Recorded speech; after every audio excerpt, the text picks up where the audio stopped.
Puja স্টাইরি of life. কেমন আছো তোমরা সবাই? আশা করছি অনেক ভালো আছো, আমিও অনেক ভালো আছি।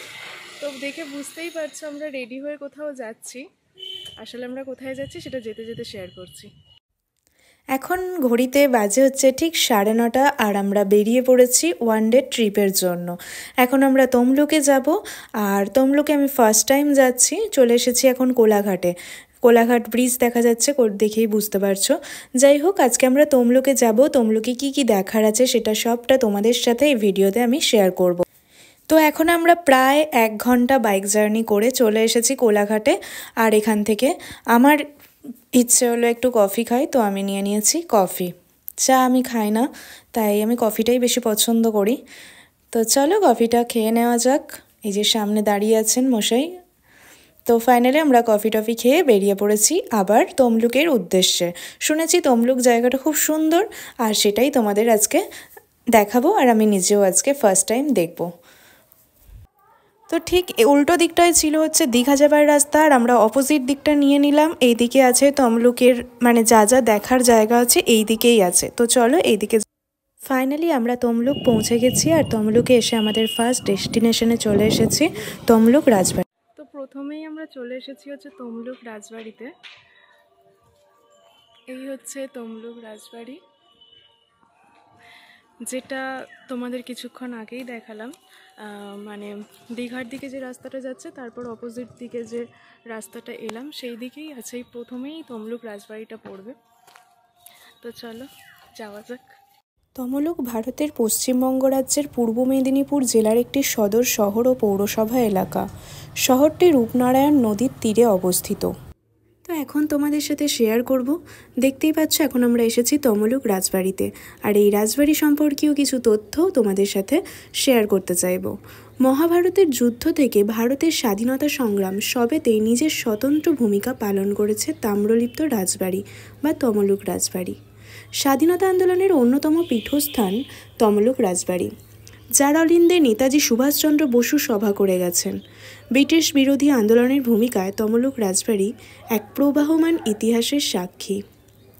বঙ্গভঙ্গ বিরোধী আইন আন্দোলন সবেতেই ইতিহাস ছাপ রেখে যায় তাম্রলিপ্ত রাজবাড়ি বা রাজপরিবারের সদস্যরা। শোনা যায় প্রায় 5000 বছরের ইতিহাস এই রাজবাড়ির ভগ্ন ইটের মধ্যে জমা হয়ে আছে। এছাড়াও শোনা যায় এই রাজবাড়ি থেকে কিছুটা দূরেই আছে হচ্ছে তাম্রলিপ্ত বন্দর।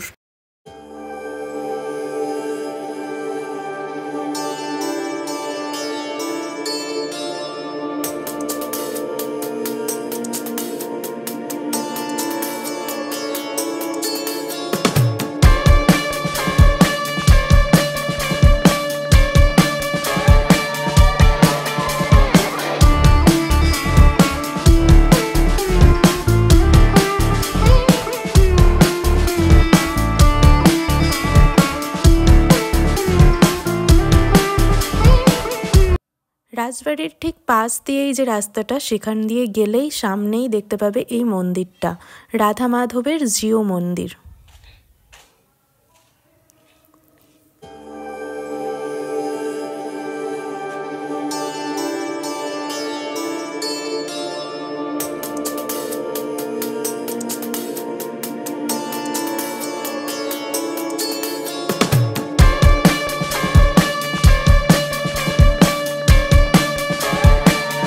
এরপর চলে যাচ্ছি আমরা আমাদের নেক্সট ডেস্টিনেশন বর্গভীমা মাতার মন্দির। মন্দিরটা অনেক জাগ্রত শুনেছি, আর এই মন্দিরটার নাম অনেকেই জানেন। আর এইখানে ঠিক মানে মন্দিরটা আসার জন্য এখানে গাড়ি পার্ক করতে হয়। এখানে আমরা আমাদের গাড়িটা পার্ক করে মন্দিরে যাব। তো চলো, চলে এসেছি মন্দিরে এন্ট্রির। এই রাস্তাটা হচ্ছে মন্দিরের এন্ট্রির জন্য। আর সামনে দেখতে পাচ্ছ দোকান রয়েছে, দোকানে পুজোর জিনিসপত্র পাওয়া যাচ্ছে। যারা যারা মায়ের পুজো দিতে চাইবেন তারা এই সামনের দোকান থেকেই জিনিসপত্র নিয়ে পুজো দিতে পারবে। আর এই হচ্ছে মন্দিরের বাইরে থেকে মন্দিরের ভিউটা। আমরাও একটু পুজো দেবার জন্য পুজোর ডালা নিয়ে নেব। তো আমরা এই দোকানটায় চলে এসেছি।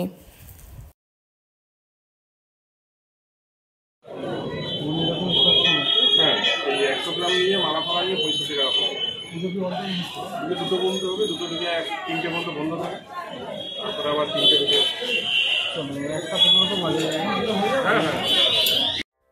এই দোকানেই আমরা জুতোটা খুলে তারপরে পুজো দিতে যাচ্ছি। পুজোর ডালাতে ফুল ধূপ সব কিছুই ছিল, বাতি প্রসাদ সব কিছুই ছিল। তো ফাইনালি আমরা মন্দিরে চলে এসেছি, দেখতেই পাচ্ছ। এই মন্দিরটি নির্মিত হয় বাংলার সেন যুগে। বর্গভীমা বা বীররূপা মাতা বঙ্গদেশের পৌরাণিক তাম্রলিপ্ত জনপদের অধিষ্ঠার দেবী। আসলে তিনি হলেন কালী, মধ্যান্তরে উগ্র তারা। ভারতের অন্যতম ও জাগ্রত সতীপীঠ এটি।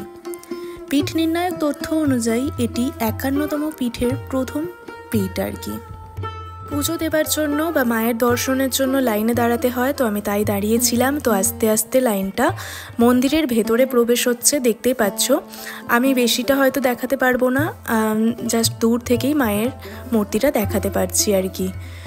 যাই হোক, পুজো দেওয়া কমপ্লিট হয়ে গেছে। আমি বাইরে এসে মাকে ধূপ বাতি দিয়ে পুজো দিচ্ছি।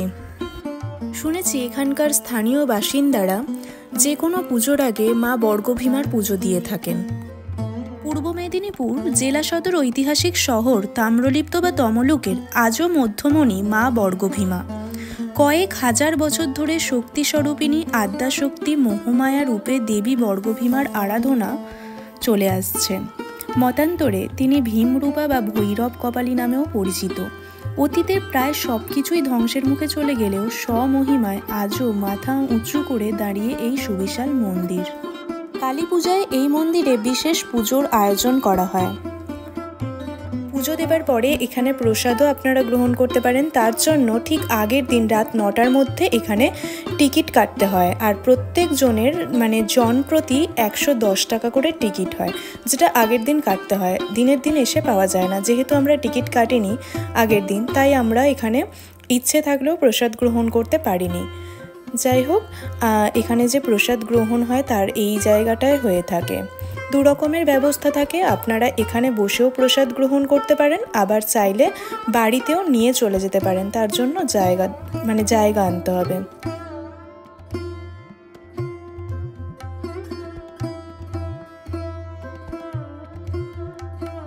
আর মেন মন্দিরের ঠিক পাশেই আছে এই গাছটা, যেখানে কারোর মানত থাকলে এখানে ছোট ছোট ঘট বেঁধে, দেখতে পাচ্ছ সবাই সবার মনস্কামনা পূরণের জন্য বেঁধেছে আর কি।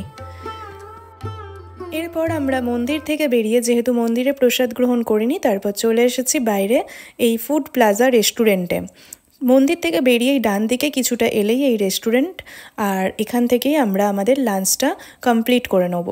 নিয়েছি fried rice, chilli chicken, salad, আর তার সাথে 1 প্লেট বিরিয়ানি। ও বিরিয়ানি খেতে ভালোবাসে, আর আমি বিরিয়ানি অতটা ভালোবাসি না। যাই হোক, সত্যিই খাবারটা খুব টেস্টি ছিল। নেক্সট টাইম এলে আমরা এই রেস্টুরেন্টেই আসবো। তো আমরা আমাদের লাঞ্চ কমপ্লিট করে নিয়ে চলে যাচ্ছি আমাদের আজকের লাস্ট ডেস্টিনেশন রূপনারায়ণ নদী। ঠিক মেন রোড থেকে এই সরু রাস্তাটা দিয়ে চলে এলাম আমরা রূপনারায়ণ নদী। এই যে দেখতে পাচ্ছ সামনে আগিয়ে গেছে, চলো। তো এখানে আমরা কিছুটা টাইম কাটিয়ে নেব। বেশ অনেকটা বড় জায়গাটা, সত্যি অনেকটা ভালো লাগছিল। একটা পিকনিক স্পট মনে হচ্ছিল, অনেকেই পিকনিক করছিল, অনেকেই টাইম স্পেন্ড করছিল, বসার অনেক জায়গা আছে, অনেকেই বসে গল্প করছে। আর এই সামনেটা দেখতে পাচ্ছ, এখানে জল থাকে কিন্তু এখন জল শুকনো হয়ে গেছে, আর দূরে দেখা যাচ্ছে রূপনারায়ণ নদী। এটাও যদিও নদীর সাথেই, কিন্তু এখন জল নেই, শুকনো হয়ে গেছে। যাই হোক, এখানে বসে আমরা বেশ অনেকটা টাইম স্পেন্ড করছিলাম, বেশ ভালো লাগছিল আর কি। ফার্স্ট টাইম এসেছিলাম তমলুকে, সত্যি অনেক ভালো লাগলো। বিশেষ করে বর্গভীমা মাতার মন্দির তো সত্যি অনেক ভালো লেগেছে। সময় পেলে অবশ্যই এসো, আর বাকি জায়গাগুলোও দেখো, ভালো লাগবে। একটা দিন, পুরো দিনটা কাটিয়ে তারপর আমরা বাড়ির দিকে যাচ্ছি। আর বেশ সন্ধে হয়ে আসছে, বুঝতেই পারছো। তারপর বাড়িটা অনেকটা দূরে, তো যেতে অনেকটাই সন্ধে হয়ে যাবে। তো ফাইনালি আমরা বাড়ির দিকে যাচ্ছি। আর এখানে দেখতেই পাচ্ছ অনেকেই টুকিটাকি খাবার নিয়ে বসেছে, যাতে এখানে তো অনেকেই দেখছি টাইম স্পেন্ড করতে আসছে। যত বিকাল হচ্ছে তত লোকজন বাড়ছে। যাই হোক, ব্লগটা ভালো লাগলে অবশ্যই লাইক, শেয়ার, কমেন্টস করে চ্যানেলটা সাবস্ক্রাইব করে বেল আইকনটা ক্লিক করে পাশে থাকবেন। আবার নিয়ে আসবো নতুন কোনো জায়গা, নতুন কোনো ওয়ান ডে ট্যুরের ভিডিও বা কোনো ট্যুরের ভিডিও। যাই হোক, টাটা, ভালো থাকবেন সবাই, দেখা হচ্ছে নেক্সট ব্লগ।